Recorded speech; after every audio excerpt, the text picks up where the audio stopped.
Oke. Kalau nggak ada, saya lanjutkan untuk yang tadi. Oke.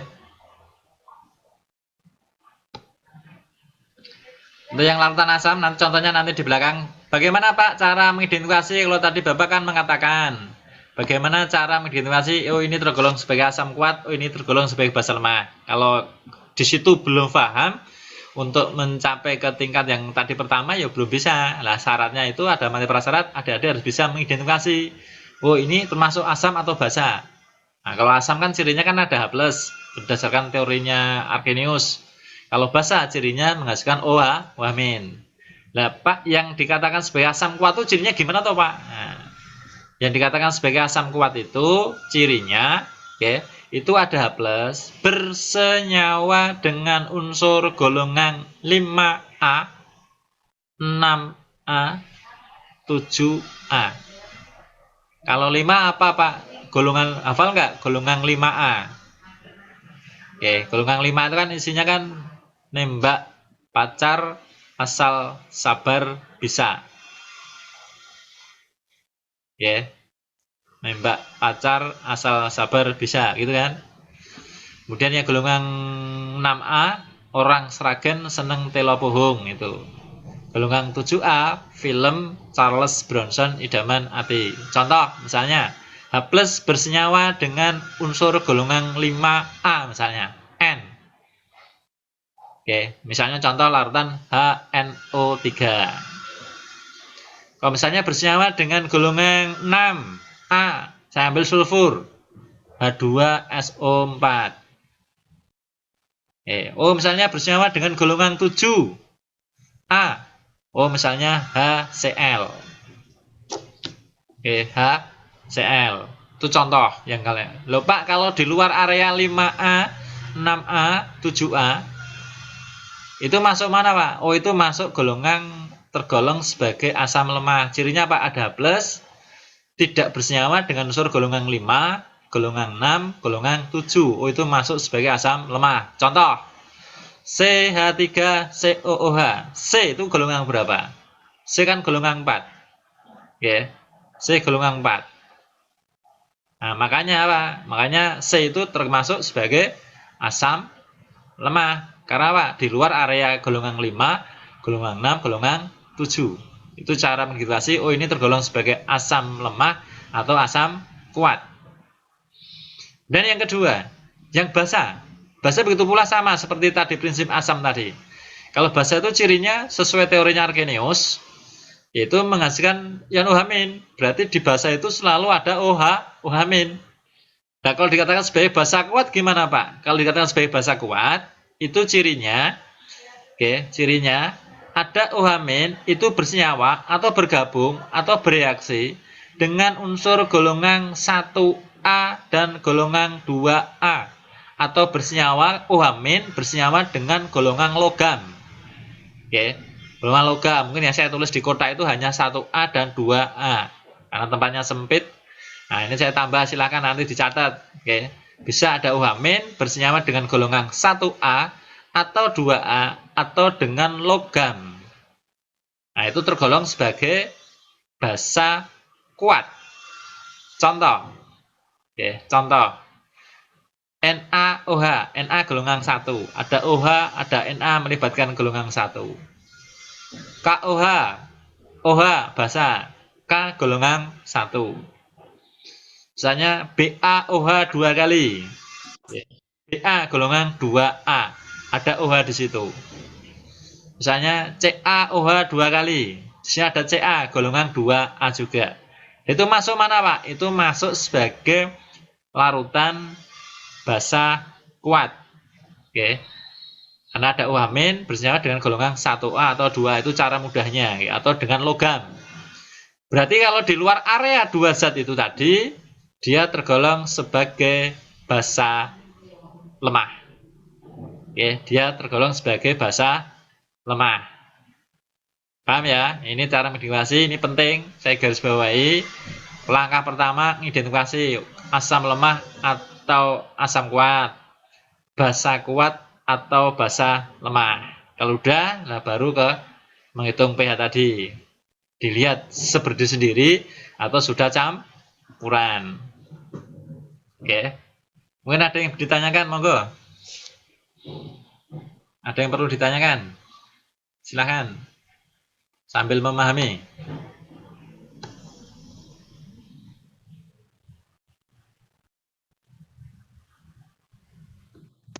Pak mau tanya Pak. Oke, monggo Mas. Mas apa? Itu kan yang Kenalkan dulu Mas apa? perkenalan, nama saya Yoga Kurniawan dari 12 MIPA 5. Oke, udah Mas. Nah, Untuk asam kuat kan itu ada golongan 7A. ah, Yaitu di saya itu H itu termasuk asam. halo, sinyalnya bi, halo, Pak Cetok. Gak jelas Mas, balik nih, diulang. Cari sinyal yang bagus. Nyari Pak. Oke, Gio, dimulai. Itu kan kalau di catatan saya itu, Ah, itu kan 7A, khususnya F-nya ah, oke. Nah, itu termasuk HF-nya itu termasuk asam. salam Mas, oke. Terima kasih, Pak. Oke Mas, saya jelaskan di sini. Oke. Matur nuwun Mas Yoga nggih. Untuk yang tadi Bapak Joko kan bilang kalau asam kuat kan titiknya ada H+ bersenyawa dengan unsur golongan 5, golongan 6, golongan 7 nggih. Itu tidak semua mutlak ke situ Mas nggih. Tidak mutlak nggih. Khusus yang golongan 7 itu F. Nah, itu kan semakin ke bawah, itu semakin kuat. Nah, F itu di golongan 7 kan letaknya paling atas. Paling atas. Maka dia tergolong sebagai asam lemah. Semakin ke bawah, itu sifatnya semakin kuat atau semakin oksidator.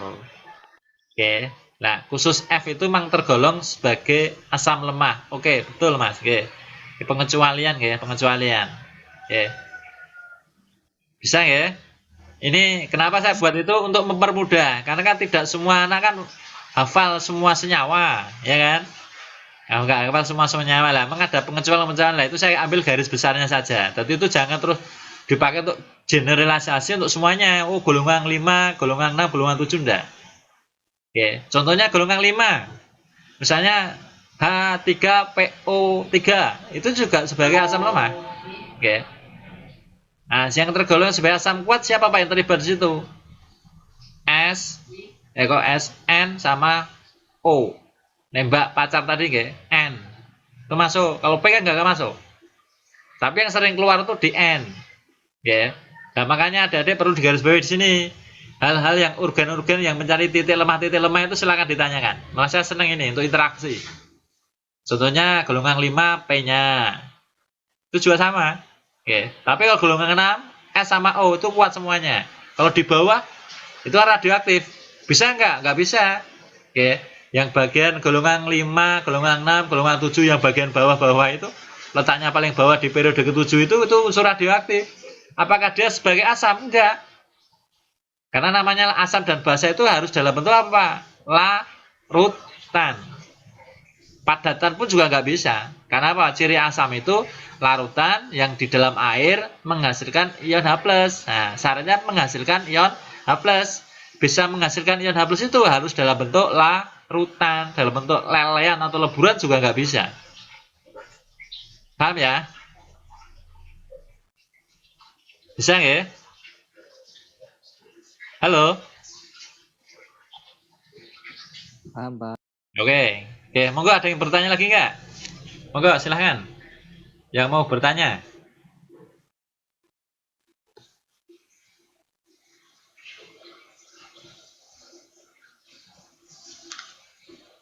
Oke, sambil nunggu pertanyaan, saya tak screenshot dulu untuk laporan ke sekolah.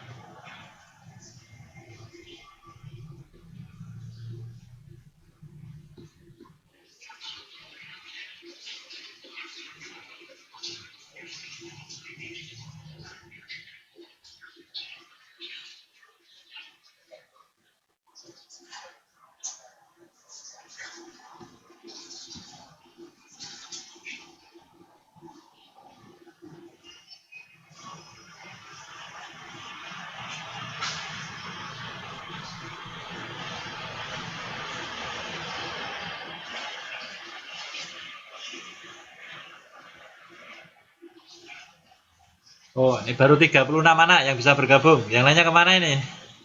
Kemarin sampai 90-an, ini baru 36. Sudah berjalan hampir 30 menit.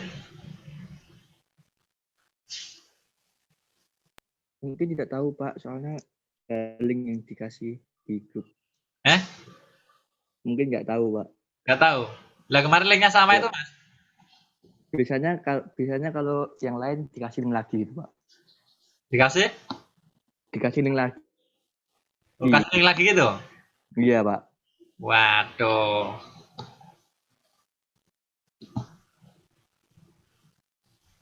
Oke, enggak apa-apa. Nanti untuk laporan sekolah dulu.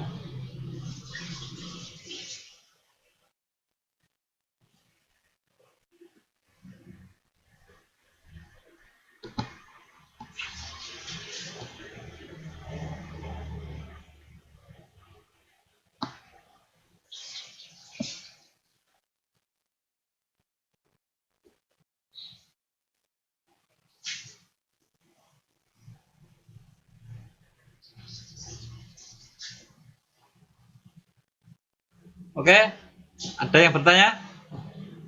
Nggak ada? Kalau tidak, saya lanjutkan, ya.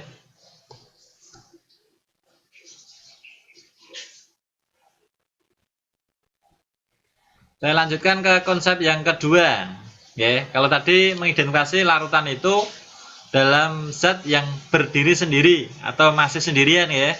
Sekarang kita identifikasi ke yang zat yang sudah dalam bentuk campuran. Nah, ini hati-hati. Ya, ini sangat penting hati-hati karena lebih kompleks, ya. Kalau udah dalam melibatkan zat campuran, berarti sudah melibatkan dua zat atau lebih. Nah, tentunya adik-adik tanya, loh Pak, biasanya yang keluar di tes itu SMA itu sampai berapa? Kalau SMA itu biasanya yang keluar sampai ke SBMPTN maupun UTBK itu hanya dua zat. Ya. Jadi adik-adik nggak usah takut kalau nanti lebih dari dua. Sampai hari ini, saya sebagai guru itu belum pernah ada zat yang sampai keluar tiga. Dan keluar tiga itu tetap reaksinya dua, kemudian hasilnya direaksikan dengan reaksi berikutnya, itu baru. Tapi hampir mayoritas soal yang ada ini hanya melibatkan dua zat, ya, misalnya zat A sama zat B, misalnya HCl sama NaOH dan sebagainya gitu. Terus baru nanti hasilnya baru dititrasi dengan zat lain, biasanya seperti itu, ya. Nah, adik-adik kalau nanti sudah melibatkan zat campuran, yang perlu digarisbawahi di sini itu adik-adik harus satu tadi paham, ya. Larutan itu termasuk asam kuat, asam lemah, basa kuat, basa lemah. Itu penting. Kenapa? Kalau di dalam mengidentifikasi ciri asam kuat, asam lemah, basa kuat, basa lemah belum bisa mengklasifikasi, untuk masuk ke yang zat campuran ini agak kesulitan. Agak kesulitan. Agak kesulitan. Kenapa? Karena adik-adik diharapkan mengidentifikasi dulu langkahnya. Langkahnya yaitu mengidentifikasi asam kuat atau asam lemah, basa kuat atau basa lemah. Itu zat yang bereaksi. Langkah yang pertama itu mengidentifikasi. Langkah yang kedua, kalau adik-adik sudah bisa mengidentifikasi asam kuat, asam lemah, basa kuat, basa lemah tadi sudah lancar, tidak ada masalah. Nah, baru masuk ke ini. Reaksi misalnya antara asam kuat ketemu basa kuat. Karena ada 3 variasi nanti.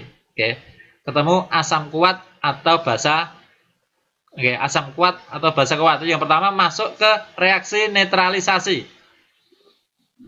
Reaksi netralisasi. Kemudian campuran yang kedua, dia tergolong sebagai gabungan antara asam kuat dengan basa lemah.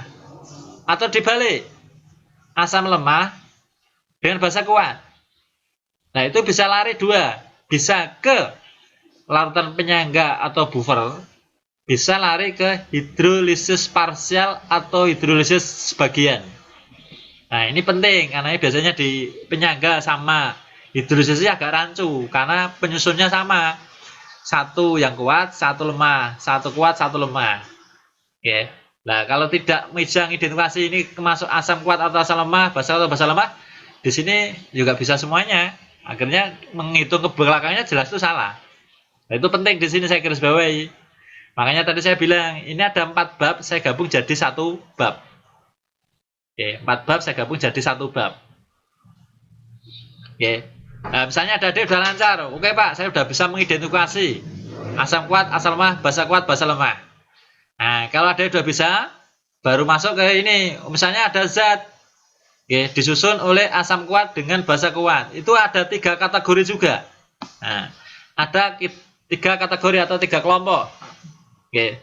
Kelompok yang pertama, kebetulan angka yang dihitung mol atau molaritas dari asam kuat maupun basa kuat itu angkanya sama. Misalnya 100 ml HCl 0,1 bereaksi dengan 100 ml NaOH 0,1. HCl tadi 0,1 sebanyak 100 dikalikan kan 10 mmol.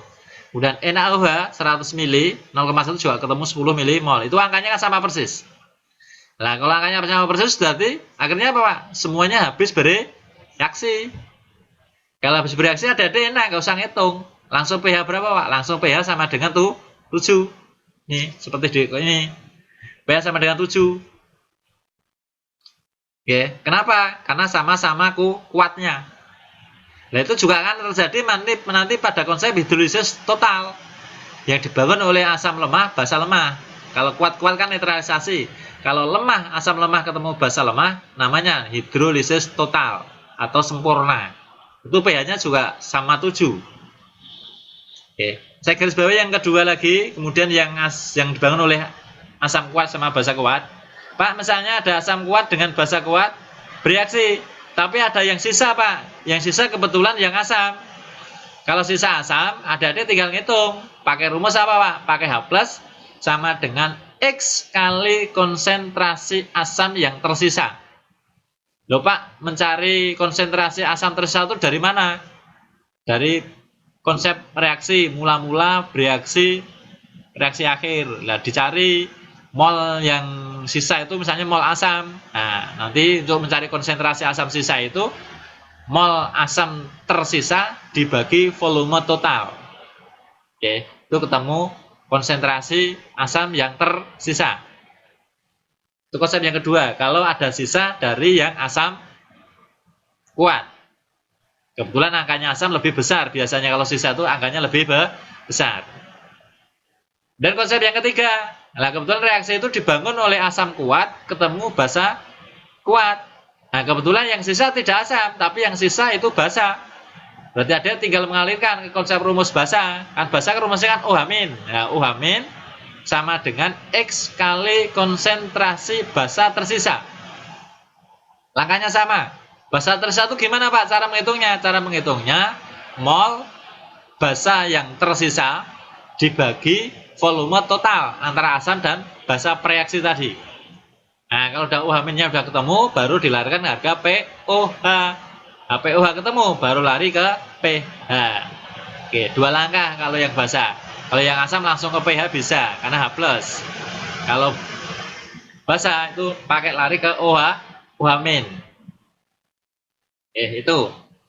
Itu kalau dia dibangun 2 zat yang dibangun oleh asam kuat sama basa kuat.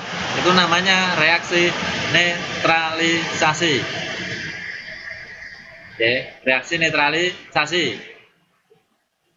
Oke, ini adik-adik nanti bisa melihat, oke, materi ini sudah saya share di Kezala adik-adik sekalian. Silakan nanti di print. Itu sudah tak beri contoh soalnya sampai contoh pembahasannya. Oke, karena ini waktu kita sediakan hanya 1 jam. Kemungkinan untuk hari ini belum bisa ke contoh soal, baru ke konsep dasar dulu. Oke, mohon maaf mungkin belum bisa ke contoh soal. Nanti kita lanjut lagi. Oke. Dan yang kedua deh, tadi kalau asam kuat sama basa kuat kan larinya ke reaksi netralisasi. Oke, sekarang yang dibangun oleh asam kuat ketemu basa lemah atau asam lemah ketemu basa kuat. Ini bisa lari ke 2 konsep. Bisa lari ke larutan penyangga. Ini hati-hati. Adik-adik harus jeli di sini. Ini penting sekali. Oke, saya garis bawahi. Kalau dibangun oleh lemah sama kuat, itu ada 2 konsep. Bisa ke penyangga, bisa ke hidrolisis sebagian atau parsial. Loh, Pak, bagaimana, Pak, cara membedakannya? Cara membedakannya gampang deh. Gampangnya piye, Pak? Gampangnya begini. Kalau dia tergolong sebagai penyangga atau buffer, itu ciri khasnya dari pereaksi yang bersifat lemah, oke, pereaksi yang bersifat lemah itu tersisa, atau gampangnya ada sisa dari yang bersifat lemah, baik asam atau basa. Contoh, contoh, misalnya larutan dibangun oleh asam kuat, ketemu basa lemah, lah itu basanya yang tersisa. Atau mungkin asam lemah ketemu basa kuat, asamnya yang tersisa. Kalau yang tadi asam kuat dengan basa lemah yang tersisa, itu rumusnya OH- sama dengan Kb konsentrasi basa dibagi konsentrasi garam. Untuk yang sisa yang asam, rumusnya H+ sama dengan Ka kali konsentrasi asam dibagi konsentrasi garam. Jadi ciri khas dari larutan penyangga itu ada zat yang tersisa dari yang bersifat asam lemah atau basa lemah. Itu mesti lari ke penyangga. Itu ciri penyangga yang pertama itu. Loh Pak, kalau semuanya habis bereaksi gampang.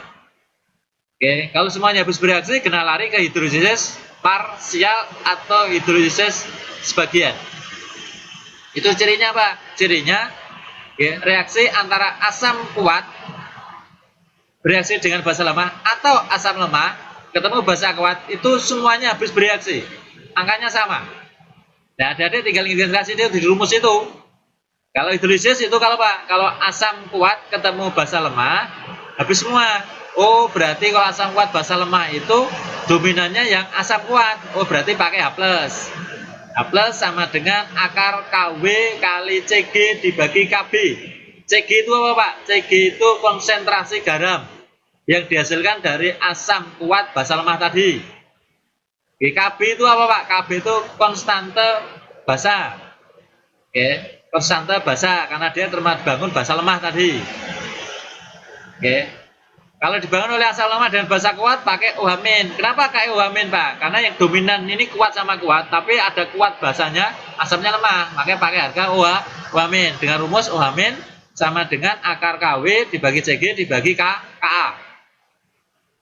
Itu ciri pembeda antara penyangga dengan hidrolisis, di mana penyusunnya hampir sama.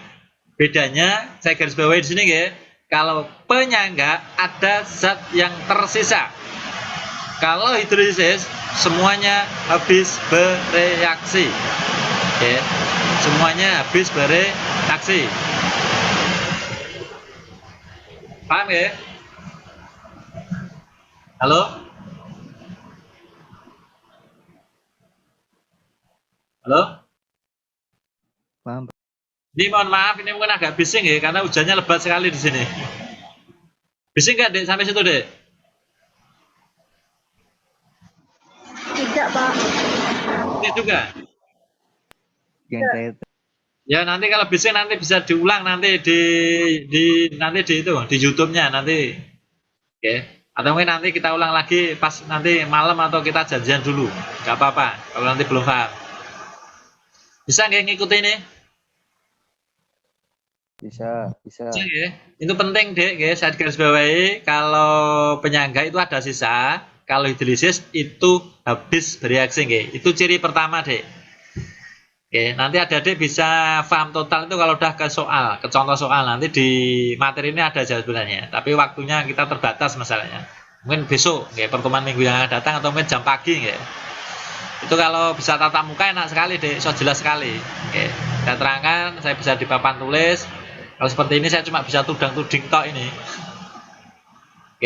Itu ciri yang pertama Dek. Ciri yang kedua, bagaimana Pak membedakan ini hidrolisis atau penyangga? Ciri yang kedua begini, ini kalau ada menemui sebuah soal nanti. Ciri yang tergolong sebagai penyangga, ciri yang pertama tadi ada zat yang tersisa. Ciri yang kedua ini perlu digarisbawahi juga. Ciri yang kedua itu di dalam soal atau masalah itu diketahui larutan asam berpasangan dengan garamnya. Loh piye Pak, kok pasangan asam dengan garamnya? Maksudnya begini, asam atau basa lemah, asam lemah atau basa lemah di dalam soal itu diketahui berpasangan dengan garamnya. Contoh, Misalnya 100 ml CH3COOH 0,1 M bereaksi dengan 100 ml CH3COONA. Nah, ini ada pasangan CH3COOH dan CH3COONA. Itu masuk ke penyangga. Kenapa? Karena asam lemah berpasangan dengan garam konjugasinya CH3CONA. CH3COH asam, CH3COONA itu garam. Contoh yang kedua, NH4OH dengan NH4Cl. Itu juga termasuk sebagai apa, Pak? Kalau ada soal itu ada saling berpasangan seperti itu, lari ke penyangga atau buffer. Ya, di garis bawah itu ada pasangan asam lemah, basa lemah berpasangan dengan garamnya, lari ke buffer. Itu enggak saya tulis di situ deh. Oke, tapi nanti di pembahasan soal berikutnya tuh ada di situ, tak garis bawah di situ ada. Karena mau tak masukkan udah untel-untelan cilik-cilik seperti itu. Oke, itu ciri dari penyangga. Oke, ada sisa, ada pasangan antara asam atau basa lemah dengan garamnya. Oke. Kemudian yang masuk hidrolisis gimana, Pak? Nah, kalau yang masuk hidrolisis itu cirinya tadi, ciri yang pertama tadi, antara asam kuat dengan basa lemah atau asam lemah dengan basa kuat, semuanya habis bereaksi. Melihat angka-angkanya habis bereaksi. Itu masuk ke hidrolisis parsial. Nah, ciri yang kedua ini, ciri yang kedua, yang di situ di rangkuman itu nggak saya tulis. Ciri yang kedua itu di dalam soal itu hanya diketahui konsentrasi garamnya saja, atau hanya diketahui salah satu zat itu garam. Nah, ini biasanya terkecoh dengan zat yang berdiri sendiri tadi. Oke, seperti konsep yang pertama tadi. Ini hati-hati, ini masuk hidrolisis atau asam basa yang berdiri sendiri, Pak. Lah, adik-adik harus paham. Ini penting. Contoh misalnya zatnya berdiri sendiri ini. Oke, 100 ml NH4Cl. Nah, adik-adik jangan dilarikan ke asam basa yang berdiri sendiri. Nah, di garis bawah NH4Cl. NH4Cl itu garam. Nah, berarti itu masuk ke hidrolisis. Misalnya CH3COONA. Itu garam. Oke, bukan asam basa yang berdiri sendiri, itu garam. Kalau CH3COONA itu kan garam yang dibangun oleh asam lemah CH3COOH dan basa kuat NaOH. Nah, itu garam, itu masuk ke konsep hidrolisis. Atau mungkin contoh yang kedua, NH4Cl. Itu bukan asam basa berdiri sendiri, tapi NH4Cl itu larutan garam. Makanya garam masuk ke hidrolisis. Nah, NH4Cl itu dibangun oleh apa, Pak? Dibangun oleh basa lemah NH4OH dan HCl asam kuat. Maka menghasilkan garam NH4Cl. Itu garam. Bukan ke zat yang berdiri sendiri, tapi masuk ke hidrolisis sebagian. Itu perlu digarisbawahi. Nah, adik-adik pinter-pinter mengidentifikasi. Itu itu soal-soal yang sering keluar biasanya yang rancu-rancu, yang agak rambang-rambang seperti ini biasanya. Itu paham ya? Nah, kemudian yang terakhir itu kalau udah masuk ke hidrolisis total atau sempurna. Itu adik-adik tadi ciri masuk hidrolisis total itu cirinya dibangun oleh asam lemah dengan basa lemah. Itu ada 3 kategori juga. Kalau semuanya habis bereaksi, langsung pH sama dengan 7. Kemudian yang kedua, asam lemah, basa lemah, ternyata harga Ka-nya lebih besar daripada Kb. Nah, ini yang membedakan kan lemah sama lemah saya punya Ka sama punya Kb. Kalau harga Ka lebih besar daripada Kb, itu masuk ke sisa asam lemah, ya. Itu berarti H+ sama dengan KW, Ka dibagi Kb. Begitu pula sebaliknya, kalau yang harga Kb lebih besar daripada Ka, itu artinya apa? Ada sisa basa lemahnya. Oh, berarti rumusnya pakai UH- sama dengan KW Kb per Ka. Jadi yang angkanya lebih besar diletakkan di atas. Oke, angka lebih besar letaknya di atas. Itu paham ya? Bisa diikuti, ini mohon di garis bawahi, tolong kalau bisa di print ini. tabel yang tadi saya jelaskan yang tidak ada di dalam materi ini bisa ditambahkan di buku catatan. Oke. Daripada itu, kenapa saya tampilkan seperti itu? Itu merangkum 4 bab menjadi 1 bab. Tujuan akhirnya endingnya adik-adik bisa mengidentifikasi secara cepat. Oh, masuk ke penyangga, masuk ke hidrolisis, atau masuk netralisasi, atau masuk yang berdiri sendiri. Nah, itu semuanya kan ada pengecoh distraktornya semuanya. Nah, adik kuncinya hanya sederhana. Identifikasi dulu. Asam, basa, kuat, lemah. Itu kuncinya di situ. Kalau itu udah bisa, masuk ke sini insya Allah lebih mudah. Oke? Bisa diikuti?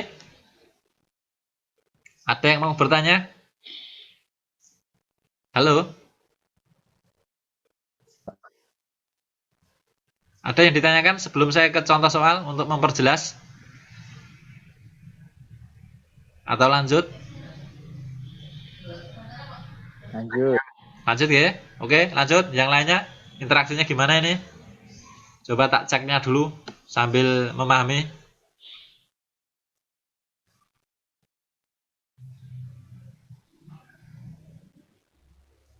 Halo? Lanjut?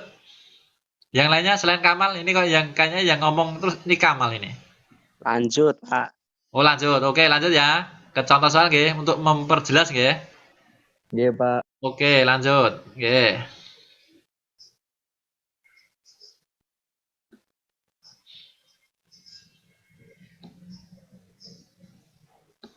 Lanjut ke contoh soalnya. Nah, lanjut ke contoh soal.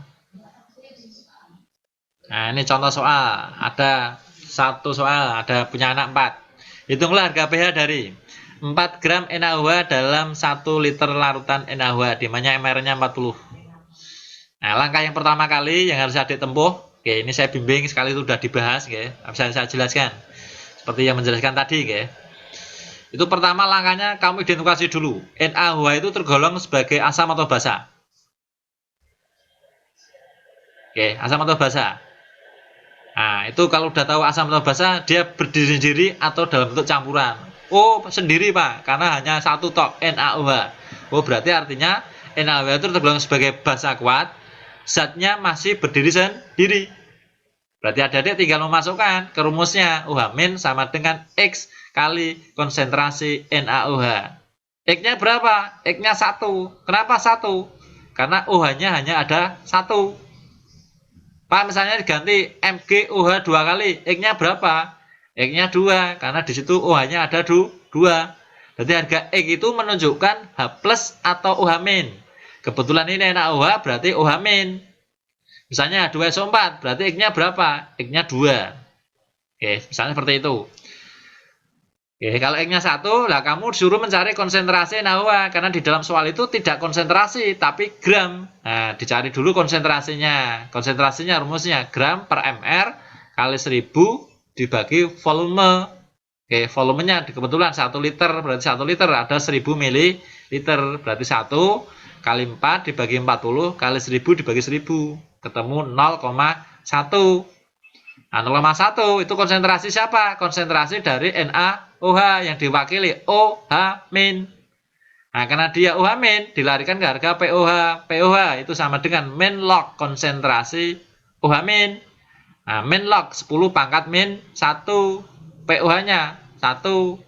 Itu belum ke pH, belum. Karena dia tergolong sebagai basa. Lah pH-nya berapa? pH sama dengan 14 min POH. Sama dengan 14 min 1 sama dengan 13. Paham ya? Ini ya? Paham ya? Oke, Pak. Oke, ya. Bisa lanjut ya. Yang soal yang kedua. 0,01 M H2SO4. Wah, ini gampang, Pak. Gampang. Kenapa, Pak? Karena sudah tahu konsentrasinya. Lah langkahnya ini memang saya beri soal ini dalam rangka memang titik beratnya kamu saya aja untuk mengidentifikasi dulu larutan asam, larutan basa, basa kuat atau basa lemah, asam kuat atau asam lemah. Oke, memang dari dasar dulu. Nah, H2SO4 diidentifikasi. Oh, H2SO4 itu masih zat yang berdiri sendiri, Pak, karena tidak ada zat yang lain. Oh, berarti masuk zat yang masih berdiri sendiri. Diidentifikasi H2SO4, asam atau basa? Oh, termasuk sebagai asam. Kuat atau lemah? Oh, kuat. Kenapa? Ada H+ bersenyawa dengan S golongan 6. Nah, tadi S golongan 6. Oh, masuk asam kuat. Berarti rumusnya apa, Pak? Rumusnya H+ sama dengan X kali konsentrasi asam atau H2SO4. X-nya berapa? X-nya 2. Konsentrasinya berapa? Alhamdulillah, konsentrasinya sudah diketahui 0,01. Nah, ketemunya berapa? Ya 0,02 sama dengan 2 kali 10 pangkat min 2. Karena ini sebagai asam, berarti langsung masuk ke pH. pH sama dengan min log konsentrasi H+. Nah, min log 2 kali 10 pangkat min 2. Ketemu 2 min log 2. Itu. Oke. Kemudian yang ketiga, 0,001 m CH3COOH dalam 500 ml larutan. Nah, hati-hati, ini alhamdulillah sudah diketahui konsentrasinya, nggak usah mencari. Oke, soal ini menitik beratkan identifikasi asam basa dulu. Nah, dilihat dulu CH3COH termasuk sebagai zat yang berdiri sendiri. Nah, termasuk sebagai zat yang tergolong sebagai asam lemah. Kenapa asam lemah? Karena ada H+ bersenyawa dengan unsur C, di mana C golongan 4A. Makanya masuk kawasan asam lemah. Rumusnya H+ sama dengan akar Ka kali Ca. Di mana Ka itu kalau nggak diketahui angka di dalam soal, gunakan angka 10 pangkat min 5. Karena itu konstantenya. Kali konsentrasinya berapa, Pak? Konsentrasi asamnya tadi kan ketemu 0,001. Berarti artinya sama dengan 10 pangkat min 3. Akar 10 pangkat min 8. Dikeluarkan akarnya 10 pangkat min 4. Itu konsentrasi H+-nya. Berarti pH sama dengan min log konsentrasi H+. Sama dengan min log 10 pangkat min 4. pH-nya ketemu 4. Paham ya untuk yang ini? Ini masih di poin zat yang masih berdiri sendiri. Oke, bisa diikuti untuk yang lain? Halo? Jelas belum? Bisa, Pak. Bisa? Jelas?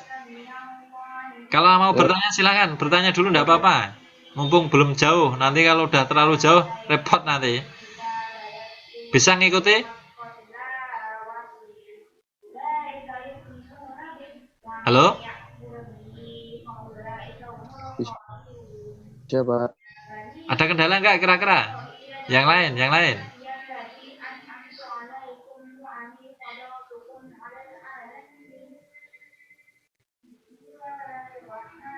Halo? Ini Mas Mubarak muncul dah ini. Halo Mas Mubarak. Matur nuwun Mas Mubarak kemarin sudah memberi masukan, ya. Satu, ini sudah saya rubah. Kemarin saya langsung das ke soal. Saya menganggap adik-adik sekalian kan udah paham tentang mol, karena mol kan dasarnya kimia. Nah, ternyata ada masukan, Pak, jangan terlalu cepat. Ini saya share juga sekalian. Yang kedua, tolong diterangkan kembali ke konsep-konsep dasarnya. Nah, ini memang saya terangkan ke asam basa ini konsep-konsep dasarnya. Saya mulai dari yang dasar. Tapi kalau masih terlalu cepat, tolong diberi masukan, ya. Kalau masih terlalu cepat. Pak. Ya, kecepatan enggak kira-kira? Ditangkap situ mudah enggak? Alhamdulillah bisa. Bisa ya? Bisa ya? Yang lain? Halo, yang lain?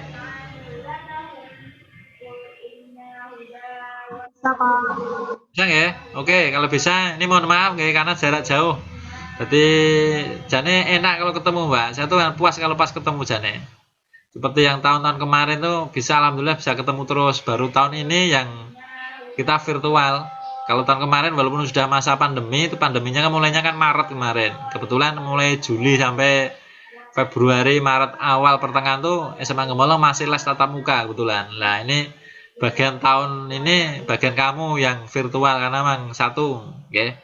Semua menjaga protokol kesehatan semuanya dalam rangka meminimalkan ya penularan COVID-19. Ya, kalau jarak jauh belum jelas silakan bertanya, saya jelaskan sejelas-jelasnya. Oke, kalau misalnya adik-adik di rumah mengerjakan soal, kalau ada kendala silahkan langsung bertanya lewat WA boleh, kayak Zala boleh. Nanti insya Allah saya jawab. Kalau mas saya tidak mengajar atau di rumah atau tidak dalam perjalanan, biasanya langsung saya jawab. Syukur kalau pas tanya tuh malam, itu biasanya saya standby di rumah, silakan nanti saya jelaskan. Ya pokoknya yang penting anak saya ngemolong itu seperti tahun-tahun yang dulu. Oke. Tahun-tahun dulu ini usaha dari sekolah sudah luar biasa, ada les walaupun dengan virtual mungkin dengan segala bentuk keterbatasan ya, tapi tidak mengurangi semangatnya adik-adik dan semangatnya sekolah dalam rangka ya, menyangoni agar anak-anak itu berhasil. Ya, semoga nanti banyak yang diterima di perguruan tinggi negeri karena endingnya ke sana ya. Endingnya ke sana karena Semang Gemolong kan menjadi pilot projectnya di Sragen. Nah, kebetulan tahun kemarin juga banyak yang diterima di SNPTN maupun di SBMPTN. Oke, kalau nggak ada masalah sekarang kita lanjutkan ke konsep yang berikutnya, konsep soal yang ke D, itu 0,1 M NH4OH. Langkahnya sama. Oke. Karena NH4OH itu masih zat yang berdiri sendiri. Nah, kalau tahu ini larikan ke termasuk sebagai basa kuat atau basa lemah. Ada OH berarti basa kan? Nah, OH, ON golongan 5. Oh, nggak mungkin. Karena basa kuat tadi ada OH bersenyawa dengan logam. N kan bukan logam. Oh, berarti dia masuk ke basa lemah. Itu langkahnya ya, basa lemah. Nah, gimana Pak cara ngitungnya? Sama seperti asam lemah tadi. Basa lemah pakai rumus OH- sama dengan akar KB kali CB sama dengan 10 pangkat min 5. Kebetulan konsentrasinya tadi udah tahu 10 pangkat min 1, jadi 10 pangkat min 6. Dikeluarkan 10 pangkat min 3. Kemudian jadi 10 pangkat min 3 tadi jadi ketemu 3, pH-nya sama dengan 14 min 3, ketemu 11. Oke, sampai di sini dulu adik-adik. Nanti untuk soal yang campuran ini bisa dilihat di data saya share di Kaizala. Silakan nanti dibuka, dipelajari. Ini soalnya udah saya beri contoh komplit sampai ke jurus total ini. Ya, ini nanti saya jelaskan minggu depan saja langkahnya. Silakan nanti bisa dipelajari sendiri dulu. Mungkin ada yang mau bertanya, silakan. Karena keterbatasan waktu. Nanti silakan mencari soal-soal yang hubungannya dengan pH. Banyak, terutama di buku Erlangga itu yang kualitasnya bagus. Atau di soal UM masuk UGM, masuk UI, atau masuk Undip, itu juga lumayan. Nah, silakan nanti dipelajari. Kalau ada kesulitan silakan bertanya. Nah, nanti ini kemungkinan ini untuk yang asam basa itu kayaknya 3 minggu nggak selesai. Karena satu pertemuan ini baru hanya ngidentifikasi satu langkah tok, baru zat yang berdiri sendiri. Belum ke yang campuran. Mana yang lebih kompleks itu yang campuran. Nah, nanti mungkin sampai 4 minggu ini, Tapi nggak apa-apa, nanti mulai Februari itu jadwal kita ada jam pagi sama jam sore. Mohon perhatian nanti yang jam sore saya rubah agak malam, atau pas jam malam, karena di jam sore ini ada kendala satu. Kalau saya pas jadwal masuk ke kantor, nah musimnya hujan gini, berarti kita zoomnya agak terlambat, biasanya terlambat 15 menit. Nah, daripada nanti terlambat, adik-adik udah nunggu, gurunya belum muncul. Nah, nanti saya udah matur ke sekolah, nanti saya suruh pindah malam. Nanti kalau udah keputusan dari sekolah pindah malam, nanti kita informasikan lebih lanjut. Gitu ya. Oke, saya kira ini dulu. Assalamualaikum warahmatullahi wabarakatuh. Waalaikumsalam warahmatullahi Terima kasih, wabarakatuh. Pak. Silakan nanti dipelajari yang sudah share di Kaizala. Di print kalau bisa dipelajari, kalau ada kesulitan silakan bertanya. Oke, terima kasih.